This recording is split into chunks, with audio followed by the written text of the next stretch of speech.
Yeah, dude, he's been around, right? Like he's not a rookie. I know his name, but I don't really remember much about Stella. You got if you're gonna be in here, you got to sit down, okay?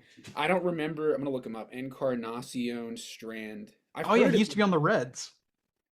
Yeah, he's a big guy. God damn. I mean, he fucking tanked the ball. He hit a homer in the fourth inning of this game, and he absolutely tanked it. It was a no doubter to dead center.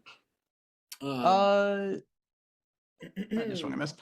Anyway, yeah, guys, welcome back to Not From Boston. We're watching the 15th, potentially the 15th game.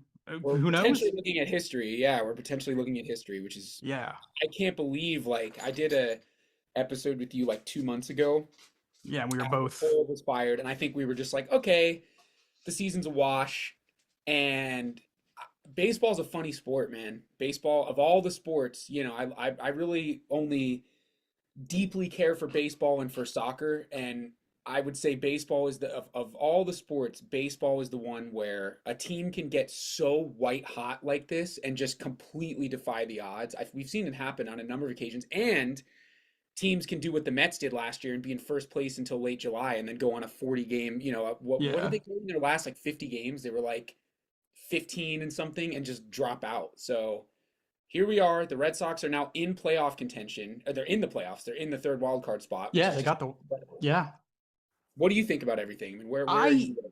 Oh, it's funny because it's like yeah, it's what you said. Like we were really off to a bad start at the beginning, and it's like, and then it got worse from like when we talked on this show last. Like we got worse. Like we were on pace to have, I think, the worst Red Sox season just ever. Yeah, Um, and now this is happening. It's very. I don't enjoy the whiplash. Um, I mean, it's like cool to see the Red Sox win. I'm just like, I think. I kind of echoing what you said months ago is like I don't want like the Sam Kennedys and John Henrys to come out and be like, well, look, hey, we made the playoffs, like it worked out. We can run it back. We can do the same thing again. I'm like, no, this was fucking terrible. Like yeah, we got lucky. This was like painful. yeah. It was. So I'm like not I'm like excited because obviously like I like when this team does well, but I still like I'm like no, just like nobody forget. Really, nobody forget what happened before Yeah. this.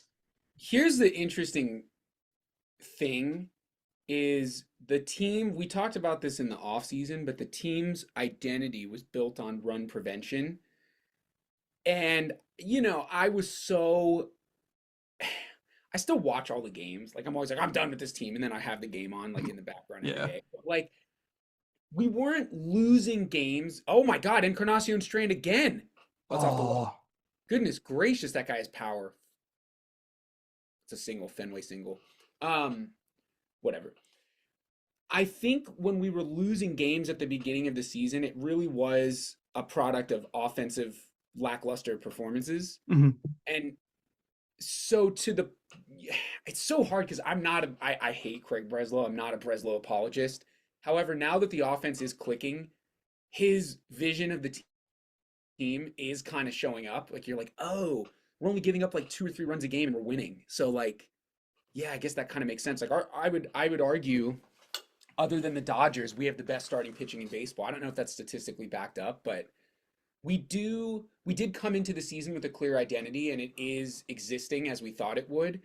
We're just getting the mid guys in the order like Durbin is hitting now. Sadon's having a really really good year. Even Durant, he's been horrible this season, but he's starting to pick it up. Wong is hitting a little bit. Like we're Yeah. getting offensive production from guys that I don't think we expected a lot out of, and that's getting us over the line from losing 3-2 to winning 4-3. Yeah, I think it's just like we're because I think we're still like offensively, obviously like there are guys that are hot, but like I think it's just like we've started just hitting in the right places, Yeah, for but we're sure. not hitting more. Like we're not hit, you know what I mean? Like we're not like Yeah, we're it's not hitting like runners in scoring position now. yeah, but like we're not like all of a sudden like going, 3 for 4 or 4 for 4 every day. It's like we just are hitting those few hits that we get are just in the right place. Yeah, yeah, it does seem that way. I mean, I can't believe the Durbin turnaround. That's to Yeah, me that marks the the Red Sox success, like that's it in a nutshell, is someone like Caleb Durbin, who was literally hitting 150 for 3 months, is the second hottest hitter on the team behind Contreras right now. Yeah, Contreras. I mean, and like Abreu is back to being, hot, Smashing baseballs. Yeah. dude. I gotta stop it. I feel like I'm fucking like in Looney Tunes or something where I'm like always falling for like I'm Wile E. Coyote always falling for Roadrunner. I gotta Mhm. stop jumping on the Masaki Yoshida like sucks bandwagon because he does this every year. He does He this can every hit. year. Yep. He's He can great. hit. He's he came in with the expectation that he was never like necessarily a major power guy. I think we thought he'd be like a 25 home run kind of guy. But he came in with the expectations that like Murakami has for the White Sox, Yeah. that they're like, oh, he's going to be like a superstar, he's going to be the marquee, and like he's just not that. That's not what he is. But he's a damn good hitter. He reminds me of Bill Miller a lot. Yeah, but I mean, You this know? streak he's been like it's like 355, 394, Red six hot. forty five. Like, dude mashes and it's awesome. And I'm like, I'm once again so sorry for every bad thing I ever said about you. He also, Like, you know what's great? He doesn't strike out very much. So like he, yeah, there's I got into this like long debate with one of my baseball buddies about Luis Ariz, and I do think like Luis Ariz is kind of like he's like a B minus player, but he never strikes out.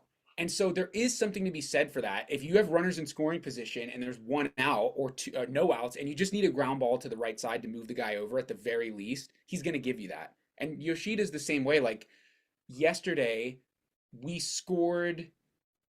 There was I don't remember what inning we kept yesterday or 2 days ago, whenever the last mhm, game was played out yesterday was so back and forth. There was so many like they go up by one, we go up by one, they come back and tie the game, we go up by one again. And one of yeah, the runs, there was nobody out and there was a man on second, and Yoshida had two strikes and he rolled over to the first baseman and moved the guy over, and then Duran hit a sac fly. That's what you need from a guy like Masataka Yoshida. You don't need a two-run home run. You need a productive out with two strikes, and he gives you that every time. He always puts the ball in play, and we saw it in October last year. He was one of the only guys that was capable of even putting the ball in play with runners in scoring position. So I'm with you, man. I've totally, I'm glad in the long run we've let him see out his contract. Um, I'm loving Chang dude, defensively. he's cool. Him Loving and him. Siegler is Loving. Siegler. It's really funny. Siegler's numbers during this streak suck, but he's Yeah. like such a vibes guy Hmm. that it's like okay. So I think let's just address. We didn't come in with like a script or anything. We're just kind of ad hocing here, but like Wait, let's hang on, address. Yeah. real quick before we do that. Give me a player who's like a three true outcomes guy, like Like currently, oh, current, like historically, or a current player right now, current player. like Jorge Soler. Okay, I was like totally blanking on a name there. Um, yeah, Is he so in like, baseball? Is he playing? yeah, he's playing for the Angels, He's not. but Angels. like, Yeah. Okay. so I don't know if you saw this, but Baseball Savant finally created a player comparison tool, Oh, sick. Oh, yeah. See, this is what I'm and I'm fucking like, talking about. Luis Ariz versus Jorge Soler. yeah, I'm like, yeah, this is cool, but I like this, like, you know what I mean, Yes. like, Bro, I'm so tired of home run or bust. I'm so sick of it. It's so frustrating. Yeah, so just yeah, Jorge Soler has 11 homers this year, which he's not necessarily an everyday player, but he's hitting 205 with a 669 OPS. Like, yeah. I don't know, bro. I can't. Give me one more. Give me who's another like pure, because Soler can kind of run into him every now and again. He gets on base more than some of the other guys I'm thinking of. Who's like a real three true outcomes? Eugenio Suarez. Perfect. Yeah, like Have, look at all that blue. That's icy. yeah, man, that shit sucks. I'm so over that. Like I'm just it's killing baseball, you know? Yeah. Um Um, anyway, yeah, we should probably talk about the big thing that everyone's talking about, which is yeah, I assume you were about to segue into like the trade deadline. yes, correct. Yeah. So I think it's got. I mean, it's clear we're bringing in some talent now. You know? You think that we're like fully in the buy mode. No, I think we're in Red Sox buy mode, Okay. which we know what that means. It's Yeah, yeah, like yeah. what did we last year was Dustin May and Steven Matz. To be fair, Steven Matz was kind of decent, but um I think we're quote unquote going full throttle, which means, I mean, I don't know because the amount of really high profile players available to a team like the Red Sox, fitting what we probably need. Off the top of my head, there's not anybody I can think of that we would actually go for.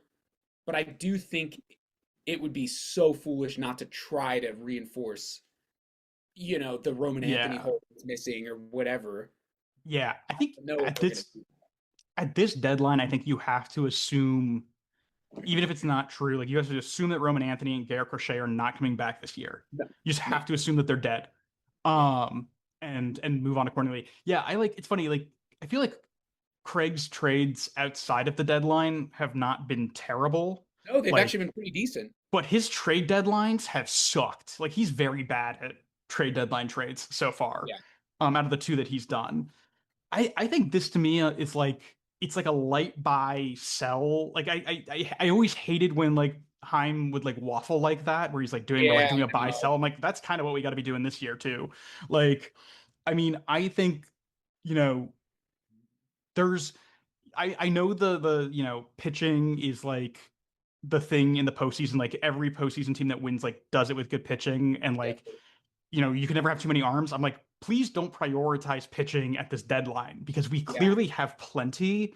Like we could probably use like another starter and another reliever like each, but like this offense will not get us No. through October. Even as Uh-uh. good as they are right now, like we need a bat, we need a legit bat. I'm still kind of like, and we can talk also about like with this trade deadline, like the way that this roster is gonna get fucked up when certain people get healthy.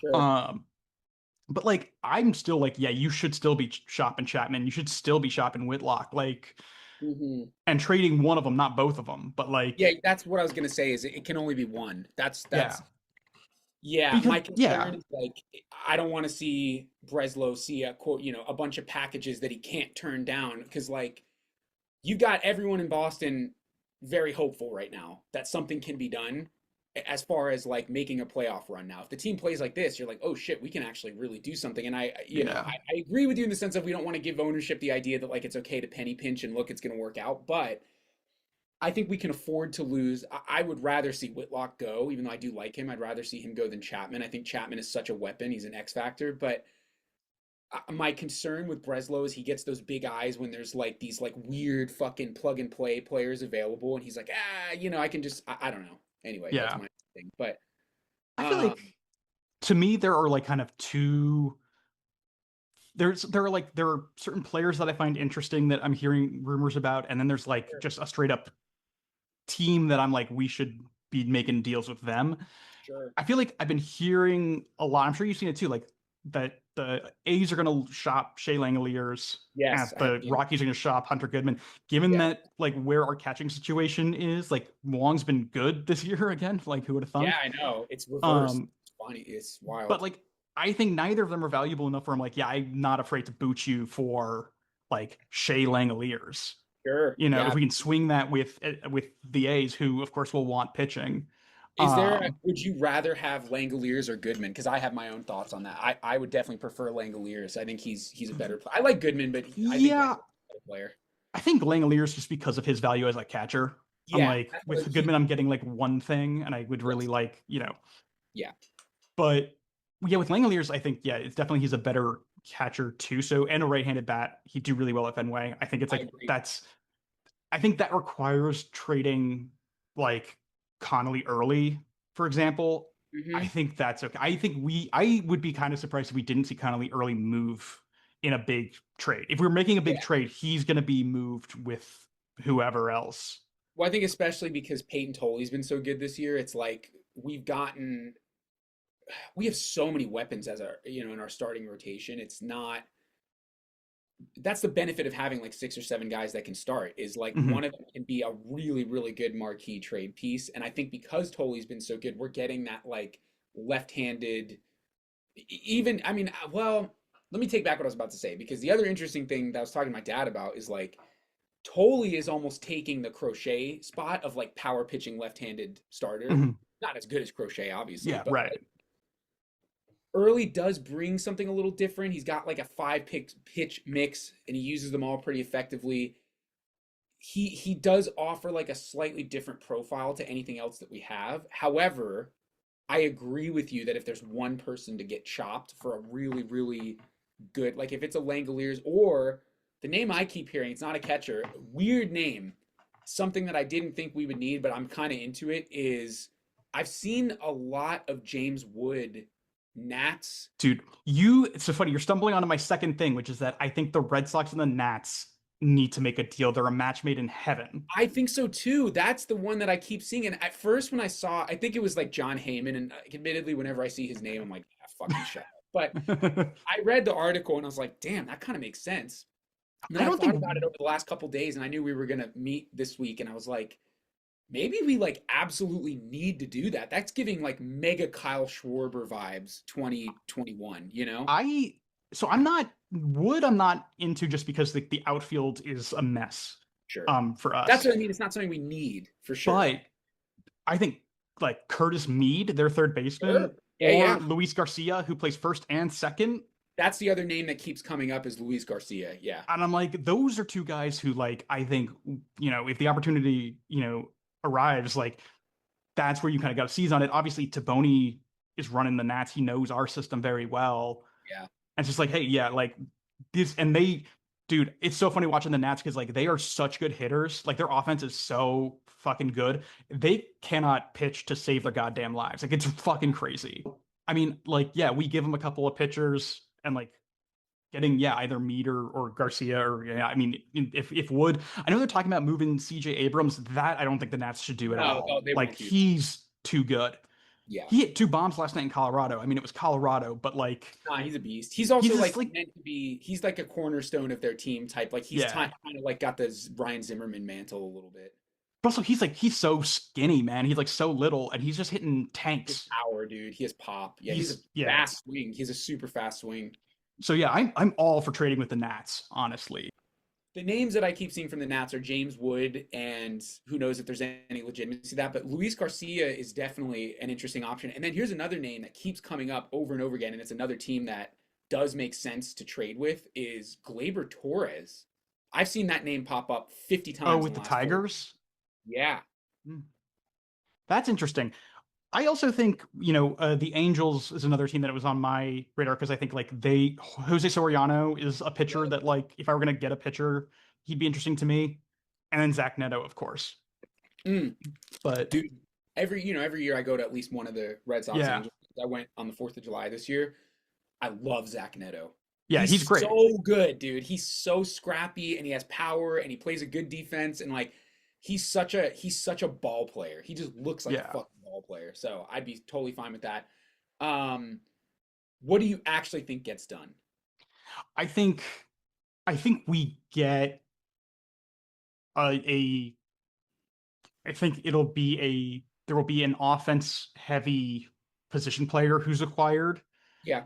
I don't know at what position, but I feel like that's like it'll be something of an impact back, but it'll be a small, ad. It won't be, I don't know if it'll be any of the names that we've just mentioned. And then I see like, probably a reliever or two. Yeah. I think because there are also a lot of relievers out there. Like, I mean, the Mets alone, like, you got Luke Weaver and AJ Minter, and it's like, yeah, easy, should be easy to pick one of those guys up. Kirby Yates over at the Angels as well. Like, I think I imagine like a couple of, yeah, I guess like either older relievers or like I can also see them going the route of like just everyone they trade for is depth, where it's like everyone has options and we can just like plug and play between Worcester and Boston as like people are healthy and as needed. That strategy I don't think guarantees them a deep playoff run, but it is like the more sustainable thing to do, which like is kind of what the whole point of hiring Heim and Craig has been, is like to be sustainable. So I'm like, that would make sense. This is the least sustainable team I've ever seen in my life. Yeah. It's like riding in the middle of a seesaw like every fucking season. But yeah, I think I agree. I really only foresee maybe a reliever and maybe a bat. And I think the bat would probably be in the profile of a Luis Garcia and not a James Wood. I don't think it, or Yeah. Langoliers. I don't think it would be an A-list move. Luis Garcia's great. Right. I like him, Yeah. but He's having a breakout year. This yeah, is not but he's standard not. for him. There's a difference between getting like Shea Langoliers is an all-star and like Right. one of the best in his position. It's not going to be like that. Yeah. But I So think, well, I think also one thing to consider um is that um like I don't hang on, my mom just texted me why. No. Okay. What I was gonna say is that like I think it's also worth noting that, and it's like we forget about these guys because it's been 2 years, but how good Crawford are both throwing? bro, I am so impressed. So how that factors in, and I think both if both guys are healthy and there's no Yeah. like delay, I think that's great. They're both going into the bullpen. I actually think like Hauk or Crawford in a like late innings kind of situation, Yes. depending on how they've recovered, like could be interesting. I think one thing I also just don't see happening, and I saw like someone was talking to somebody online about this, where they were like, "Oh, I think the Red Sox are a heavy buy," and I'm like, "That's not." And he's like, "Well, and you could get something in exchange for Jaron Duran," and I'm like, "We aren't getting a pack of cigarettes for Jaron Duran." Nobody. I mean, he Like, unfortunately that ship has sailed. Yeah, that ship has like sailed. I don't care if he's hot now. Like, dude has been bad this year. Yeah, and I think the attitude stuff is becoming a problem. Like I think people, Yeah, not that it's not becoming, it is a problem, but like it's like something that people know about now and they're like, fuck. Like every year there's a thing with him. I was just gonna say real quick on the point of Houck and yeah. Crawford. I was just about to say I'm so impressed with the depth of our pitching. Like I always Mhm. forget about those guys. And then I read the same report that they're with the team. They're with the big league ball club and they're throwing. And so Yeah, it's like, holy shit, those could be two fucking weapons if they're even half of what they were when they were at their best. Like yeah, I am impressed with the depth that we've developed on the pitching side, and I do think that run prevention identity is pretty strong. yeah. Um, You can't knock Craig for his development of like his building of our pitching. It's just this position player stuff that I'm like, dude, you yeah. don't have it. If you told me that like the Red Sox were like in a playoff spot and they had won 14 in a row without Crochet and without Roman Anthony, I would have been like, what fucking fantasy league are you in? Like that's crazy. So Um, let's use that real quick as a jumping off point because there's one other thing that I'm very interested that we haven't talked about much. mm, The Roman Anthony stuff is real interesting to me because there's a dude, lot of noise and there's a lot of buzz about Roman Anthony. There's a lot of like I fucking hate the internet because I don't know what's real and I'm one of these like I'll read a million different things and try to figure it out. I don't know what's really going on. What do you think about all these like rumors and stuff? I think there's like mulling over that like he doesn't take it very seriously and he goes out to the club and like he's him and Marcelo like to drink and party and it I, does seem to be correlation without causation that like they're not here and we're on this red hot streak. But and I think last thing on that, yeah, Wilson Contreras had a couple comments that I sort of maybe read between the lines a little too much, saying like, "Oh, we love having these young guys up like Siegler and Chang because they really put 100% effort in all the time. It's great to see the young guys putting in." And I kind of read that as like, "Huh.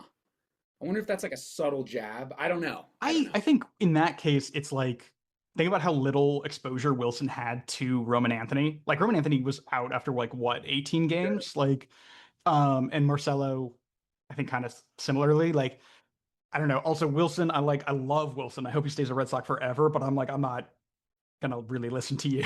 Yeah, he does say some wild stuff for sure. um, but I think this is a thing where it's like with Roman. I think with Roman, first of all, with the clubbing and stuff, I'm like, guys, what is he supposed to do? Right, of Like course. he's He's hurt. He's not playing. yeah, Like he has to just sit at home and be sad like the whole time. right. Like, dude, you know what? Fuck it. He gets to go like out, and as long as he's not like using the finger, like we really shouldn't be caring. Um, and if it's like a health of like, oh, but alcohol for your body, I'm like, do you know how much their fucking sports medicine program does Well, in the also, major like, leagues these days? Like, he's not the only one that drinks alcohol. Like, I'm sure half right. these guys go home after the game and have a glass of whiskey and go to bed. Like, it's Yeah. not But I'm also sure the Boston, like our, you know, sports medicine team could be like, ah, yeah, here's like an IV, and we're gonna just flush this shit right out of you. It's like you never had a drink to begin with. But with yeah, I think everyone's being too high strung about that. It's like, yeah, he's a 21-year-old, like 21-year-old's gonna 21, you know?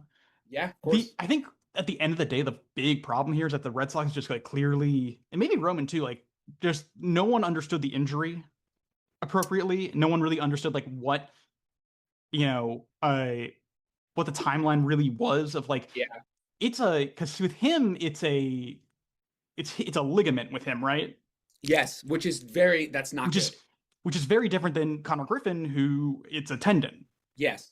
Um, and if I have those backwards, it's like you know what I mean to No, me. you're correct. You're correct. Okay, so like I think yeah, they misunderstood the severity of the injury in terms of it being a torn ligament versus a tendon, or even just like how Yeah. severe a tear it was. I mean, even Roman's been like, dude, I hate that like it's my like I can't play because my fucking finger, my ring finger, like is the reason I can't play baseball. Like that Yeah. does like he clearly like it sucks. It's like such a I mean, not to like kind of open the door to kind of like, you know, this masculine perception of it, but it's like it does feel kind of like you kind of feel like a wuss if you're like, I can't play because my ring finger hurts. Like, Yeah. even if that's like, even though that is a like total legitimate injury, like that is, I can understand if like that's how Roman Anthony feels.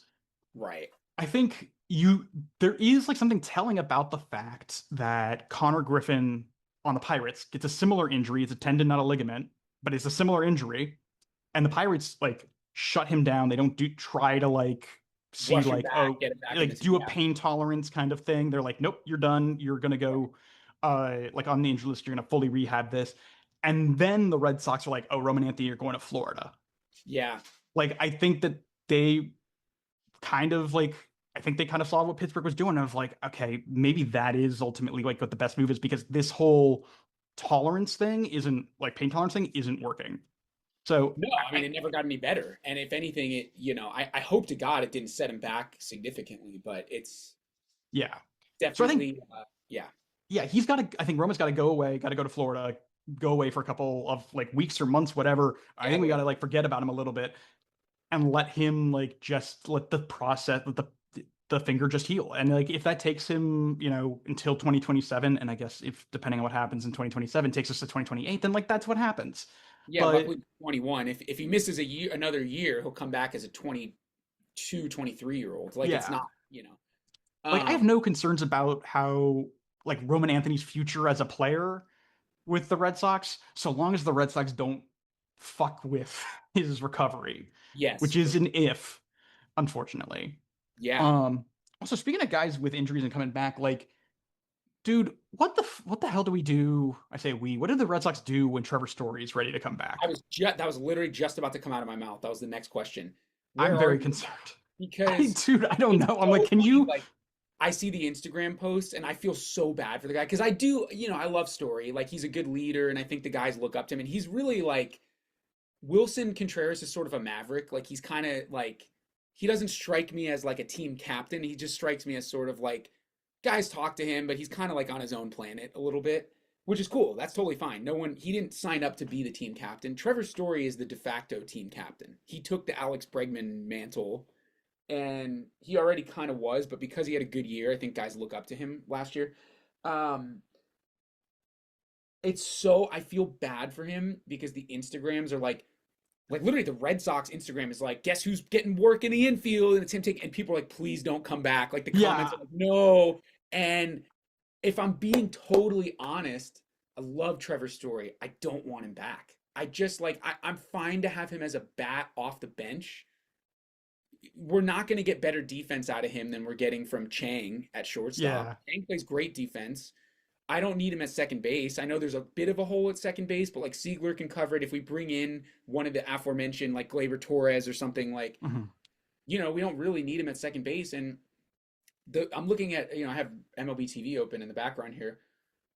Pretty much everybody in the lineup besides Jaron Duran is hitting significantly better than where he was before he went out. So I don't really see him fitting into this lineup anywhere. Um, Unless their plan is to bench Chang, and I don't necessarily know if that's a good idea. So I think yeah. he's going to come back, and I think he hopefully accepts maybe more of an off and on role instead of a direct day-to-day starter, but I don't know if that's actually what's going to happen. Yeah, I think it's definitely it's a really tough one because it's like obviously baseball I think is also despite all of the data, it is such a vibes based sport. And Yeah, it it's is. like, if the vibe is this good, like, why would you fuck with it? Even if Hmm. it's Trevor Story, like, even if Trevor Story came back and he played like he did in 2019, like, why would you disrupt the vibe? Um, I think it's tough because he's not, again, he's not tradable. His contract is too big. Um, I think it is kind of like,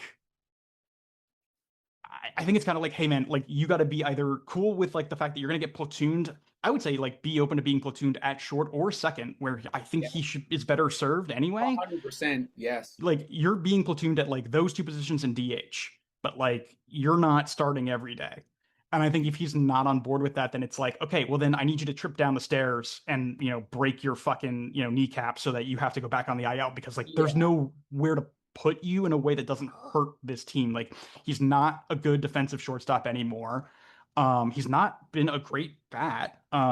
He had an okay year last year. I was, I was again just talking to my dad about this a little bit, but like I'm like becoming a halfway analytic person. I don't like a lot of the like ex-WOBA and stuff like that. Like I don't give a shit about that. But the old school counting numbers last year looked good for him. He had 32 stolen bases, 33 stolen bases, and 25 Yeah, home. he never Right? got thrown out. Like, But he struck out a lot. He doesn't get on base that much. He slugs well. When he hits the ball, he gets yeah, extra bases, but he doesn't get on base that much. And he doesn't, his BABIP, his batting average on balls in play, is not particularly high. So when he does hit the ball, it's not always super hard, and he strikes out a lot. So like I know I've said that, but like I don't think he fits the identity offensively of this team. This team really gives me like Cedon and Massa are the identity of this team right now. yeah. And And dude, he's I like love antithesis of that. Cedon. Yeah, Cedon's a beast. Cedon gets on base a lot. He puts the ball in play. He legs out a lot of hustle hits and hustle doubles. And not that Story doesn't hustle, but he's not really capable of doing that because his body's broken down. I don't really think Yeah, he fits the profile of what we're trying to do with this team. And he doesn't have enough power to come in and just be like a three true outcomes guy. Like he's never going to be able to do that, you know? right. Yeah, I mean, if you look at like, I think with Story, it's like he's a guy where, um, and he's like, it's funny because I think baseball, guys, the ceiling for what is an old player, like an old veteran, has lowered significantly since like when we were kids, where it was like you got guys on the bench who like are 38 years old or whatever, like that doesn't exist. But like Story is that equivalent now, and I'm like, dude, we're putting it's a thing where it's like I think it makes sense to have Story on the roster if you're just plugging him in situations where he's more likely to deliver than not, and it's like those are situations where uh he does decently well with career wise with runners in scoring position. He does well with like less. He doesn't do as well when there are two outs as he does when there are less than two outs and there are runners on. Like I think just like you put him in positions uh to succeed. Like he doesn't do his clutch stats are not great. If you like look at those, like Yeah. he does much better when the team is already ahead than when they're behind. So it's like, yeah, I'd kind of game on the line. Like I wouldn't put Trevor Story in that situation, but No. like if there's a chance to like kind of widen the gap, like then absolutely. But yeah, I don't think he has an everyday role on this roster right now. I think someone on the I don't know if it's like on the PR or on the socials team within the Red Sox should have been like, hey, Ixnay on the Trevor Story posts until we know what we're gonna do with him. You Yeah, know what I no. mean? Like, It's tough because when you are a big name player. And like again, he's one of our biggest contracted players. yeah, Um, and he was a superstar. Like when he came to the team, he was like the marquee free agent of that offseason, if I'm not mistaken, 2022. I don't remember who else he went. was. Well, he was also like it was the last literally spring training had started. Right. Like we were And like we kind of like ah shit, I guess fuck panic story. it's sort of like, okay, here's the best analogy I can give you because I'm also a big soccer guy and the World Cup just ended. It's Mhm. like he has like, and it's not his attitude at all, but the press around him is giving Ronaldo in the sense of like, so many fucking people were like, bro, Portugal's gonna win it all. Ronaldo's still there. And I'm like, you realize Ronaldo is like washed as fuck. Like you realize like Yeah. Ronaldo is not the guy he used to be. And he still scored a couple goals and he didn't have a horrible tournament. I wouldn't say he flopped, but like it's a little bit of the same thing where I think the Red Sox are like, hey guys, remember this guy? He's so sick. Remember when we signed him for like fucking 200 million and like we're so excited about it? I'm like, yeah, Yeah. we know that it didn't work out really. So Yeah. like, Yeah. We're you like, why know, did like, you do that? yeah, if anything, this makes you look stupid. So I Yeah. don't know.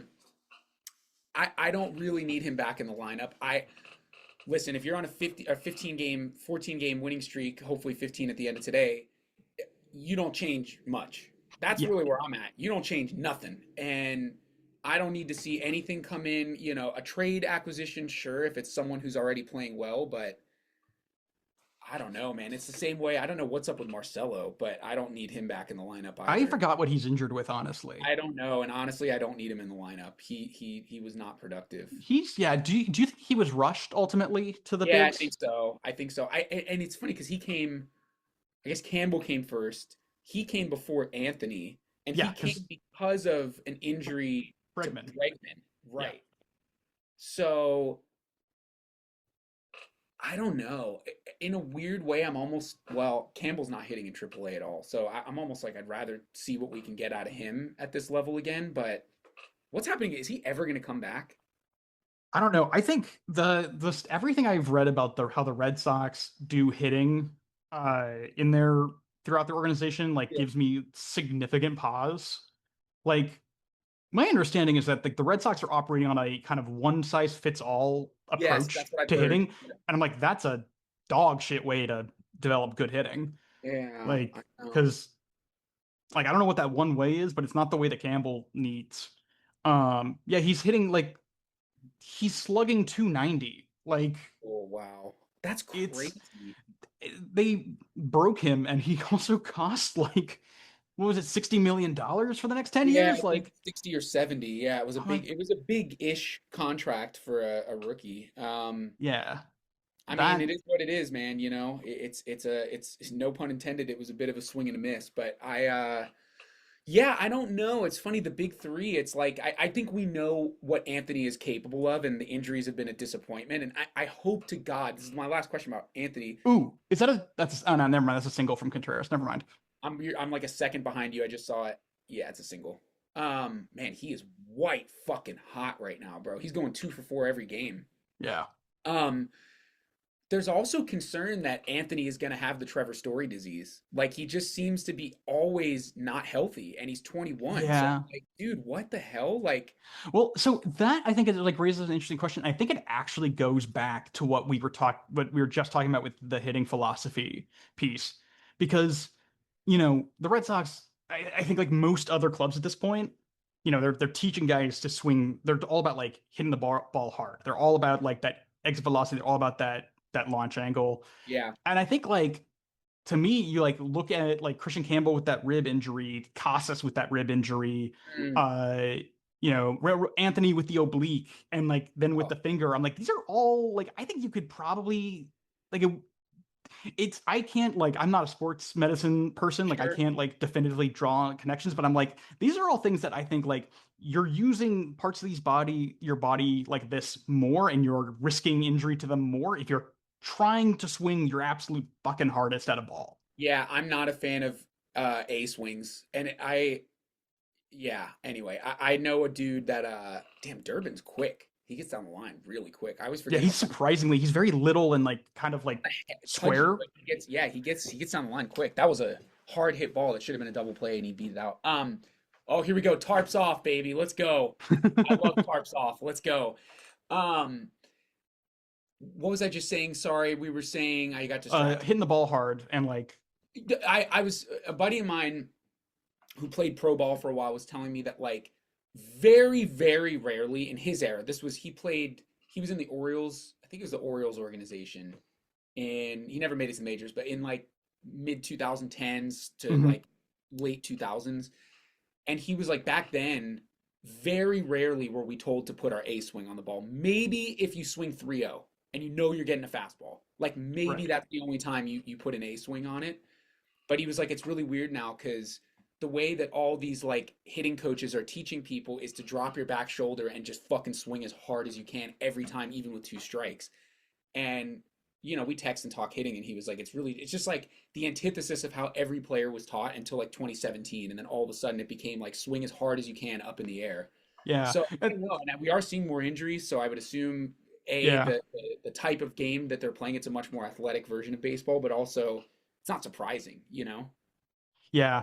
It's also interesting because it's like you kind of, if you like are able to like slow it down enough, you like watch the barrel, like the path of the barrel through the zone, Hmm. compared to like when like Pujols or Bonds or A-Rod used to kind of swing, and you just like, and they're kind of like dropping the barrel back before they kind of move it through the zone, and so it's through the zone longer. Yes. Like I'm like, it's just like interesting, like you're the things that they're willing to do to hit the ball hard, but what they're sacrificing on the back end like that, where like our greats were like they had more time to hit the ball because like their barrel had more time to travel through the zone. Yes. Also, something interesting is like the concept of choking up on the bat. You know, I don't see a lot of one thing I liked about Bregman, he always had about 2 centimeters between the bottom of his knob and where his hands were. Hmm. And these guys swing. I mean, these are big dudes, obviously, and they work out and stuff, but they're swinging 34, 35-inch bats. Like they swing heavy fucking bats. And I do think even if it's not about the lightness or the weight of the bat, you get more barrel control if you're Yeah. a little bit closer up to the top of the barrel. And Yeah. Bregman had a lot of power and was still able to whip that barrel through the zone because he had just that extra little bit of barrel control. And I don't see anybody doing that. I mean, if anything, I'm looking at Duran right now. He's almost got the knob of the bat halfway into his palm. Like it's the Right. opposite. Yeah, it's So funny that you say that because like this summer when I've been in New York, I mean right now I'm in Virginia, but when I'm in New York, I mean when I'm in LA, like my bat, when we go and hit together and stuff, like I normally holding a 31 inch. Um, but in Virginia, or in New York, my bat, which I got when I was like 11, is like a 32 inch. And mhm. I've like found that if I choke up on it like it were a 31 inch, I do have more control over that barrel. And I'm like, because with the 31 inch, I'm noticing I'm like basically hitting the top half of the ball Yeah, every time. it's almost too light for you. You're getting end capped. Yeah. Yeah. But when I have like, a little more control over it, I also just like I started watching more clips of Barry Bonds, and I'm like, Yeah, steroids he aside, choked up all the time. I'm like his mechanics in general, just like his like top of his body is like over the Yes. plate, like his weight is forward, and then he just like it's really just like a just a simple little twist, and And he he gets his ball choked through up. quick. He was famous for swinging a shorter bat. He swung a 33, which again, a lot of guys swing 34s, and he choked up on it. So he was basically swinging like a 32.5. Yeah, and Um it's like yeah, there's something there to that. I hope that like I'm all about back control, and I think you got to do it with power. Like if you can add extra base hits to that equation, but even in men's league, we moved up a division. We've got a couple guys in our league that throw 90, and like I'll swing a 33 or a 34 depending on the day. But I'm always, even if it's the 33, I'm always choked up about a centimeter. Not all the way up, but just like yeah, that much. And it gives you a little bit more barrel control. So it's just the old methodology versus the new methodology. And I do think there's probably something to what you're saying. These aggressive dropping the back shoulder, uppercut. There's a lot of like snap the barrel back and really like I think right, that probably is hard, especially the oblique. I'm not surprised to hear that that's an injury yeah, that comes up. yeah. Um, So yeah, I mean yeah, no, I think we're both saying the same thing here. I hope that like with everything, and I feel like we kind of get this in like other parts of culture these days. Like, I hope that athletes start to kind of move back out of like almost nostalgia, like move back toward the way that things used to kind of be because they were effective, yeah. um, and less painful. But we'll see. On that note, I recently watched a video because I was like, been trying to figure out like I want to get my music off my phone so that I'm not on my Yeah, phone. you're on your phone. Yeah. And I'm trying to figure out how to get it onto an iPod, but I'm trying to find an iPod too. Um, Yeah. but like I was watching a video about like the kind of the resurgence of both, you know, vinyl was kind of getting big again when we were in college, but like CDs are back now apparently, which I Oh. find fascinating. That's weird. I didn't know that. Yeah. And like this video they did like a sound quality comparison between like lossless streaming CDs and vinyl, and it was a really interesting thing. But Huh. Yeah, it's funny. um I haven't seen CDs. I know vinyls are back for sure, but I haven't yeah. seen. I used to have a mean fucking CD collection, dude. I used to have a nasty CD collection. Yeah, it's funny like all these collections that we had that we got rid of because everyone was like, ah, but now it's all digital. And That's it's why like, we didn't well, get. My dad still has his in Virginia somewhere, but yeah. yeah. So let me wrap up with Yeah.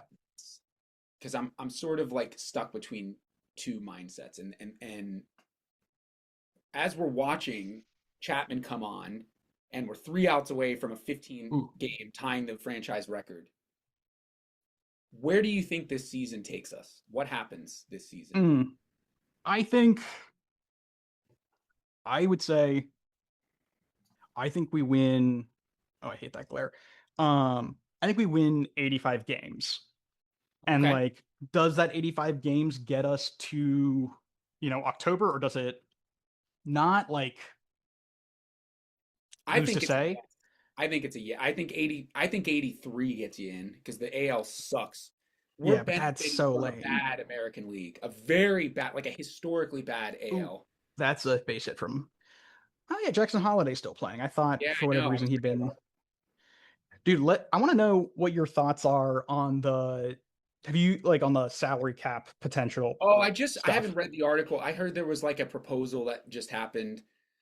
Um, I mean, I think first and foremost, the most obvious thought that like everyone should have is a strike is a disaster. Like they really have to avoid. Hmm. Baseball's popularity is at an all-time high right now. And the international, like the World Baseball Classic and all the Japanese guys coming in, and like there's a huge boom. Again, just using my own experience, like Hmm. even in fucking men's league, it's like that's a double play. Yep. Nice. Awesome. There were like way more dudes trying to join teams in our league this year. Like Hmm. random dudes that are in their 20s, like, ah, fuck it, I want to play That's baseball, cool. So it's really popular again, which is huge. It's like kind of overtaking the NBA. A strike is like it can't happen. I don't Yeah. know how you feel about the salary cap thing. I think the salary cap thing's stupid. I don't think that It's person. funny. I used to be like, I think I said it on the podcast once before, like pro cap if it meant no strike and like no loss of games. I no longer feel that way. I'm I like, am in the same boat. Yeah, I'm in the same boat. I don't think a cap is a good idea. I mean, at least, yeah, any cap that the union's not in favor of, I'm not in favor of. Yes. This cap Right. in particular is stupid sounding. Like, I don't think you're going to get players to agree to a 5 year, maximum contract and like a maximum $200 million salary. Like, that's nonsense to me.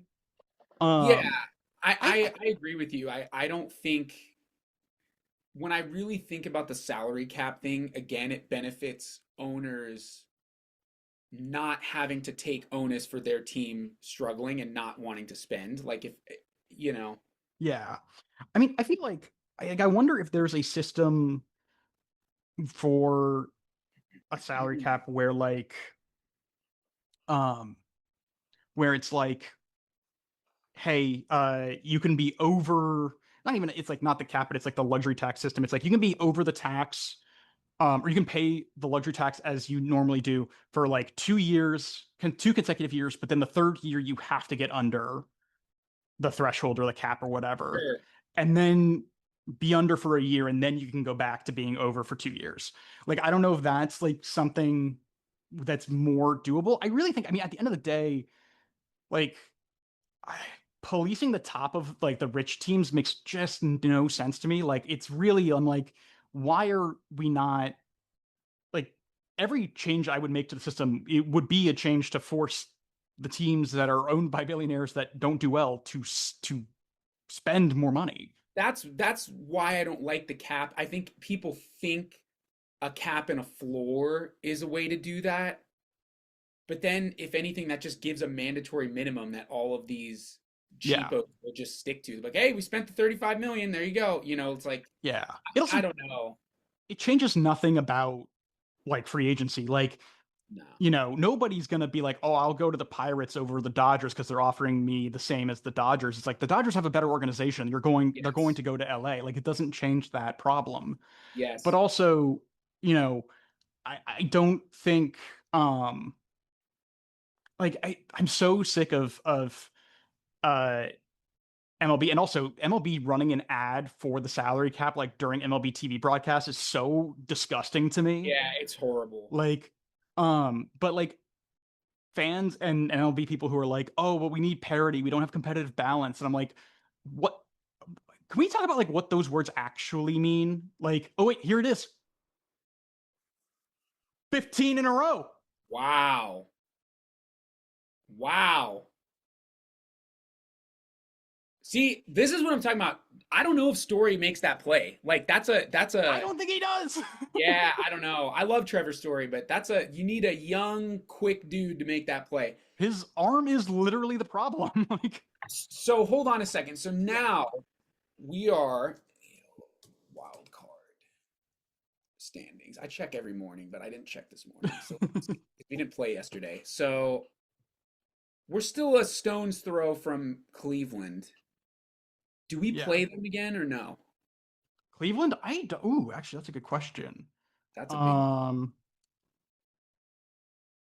I We don't play think Toronto, Oakland, or Oakland. They're not Oakland we anymore. play the A's a lot. Yeah. We We have next Dodgers. Toronto away, which sucks. Yeah. Toronto's not great, but that sucks. We play I like, Cleveland. It's a second to last series of the year. wow, that could be huge. It's literally, dude, our last three series, Rays, Guardians, Cubs. Yeah. We have a series with the Mariners still to go. We have a couple series with them, yeah. Yeah, so there's still a lot of work to be done. If there's no Yeah. guarantees, I would probably agree with your like to me it's between 83 and 86 wins, and it probably yields a wild card just because of how bad the AL is. Yeah.